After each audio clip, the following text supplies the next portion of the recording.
കണ്ണെഴുതി പൊട്ടും തൊട്ട് കണ്ണനെ കാത്തിരുന്ന് കാലം കരകവിയും കാളിന്തി പോലെ. ഹോ, എന്തൊരു പിച്ച്, ശരിയാവണില്ല. ഇതൊന്ന് ശരിയാക്കി എടുത്തിട്ടുള്ള കാര്യമുള്ളൂ. കണ്ണെഴുതി പൊട്ടും തൊട്ട് കണ്ണനെ കാത്തിരുന്ന് കാലം കരകവിയും കാളിന്തി പോലെ, കാലം കരകവിയും കാളിന്തി പോലെ. ഹലോ, നീ എന്തിനുള്ളവർ പോടാ, ഒന്ന് നിർത്താമോ? കല്യാണം കഴിഞ്ഞ ഒരു മനുഷ്യനെങ്ങനെ ക്രൂശിക്കരുത്. നിങ്ങളെ കല്യാണം കഴിച്ച അന്ന് തുടങ്ങി എന്റെ കലാവാസനം മുരടിച്ചു പോയത്. പണ്ട് എന്റെ അപ്പനമ്മനെ എന്തോരം പ്രോത്സാഹിപ്പിച്ചേക്കണതാ. അന്ന് ഞാനത് കാര്യാക്കിയില്ല. അല്ല, ഒരു കണക്കിനത് നന്നായി.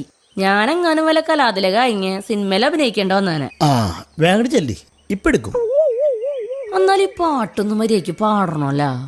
കണ്ണെഴുതി പൊട്ടും തൊട്ട്. അയ്യോ വേണ്ട, വേറൊരു ഐഡിയ ഉണ്ട്. ഇതാ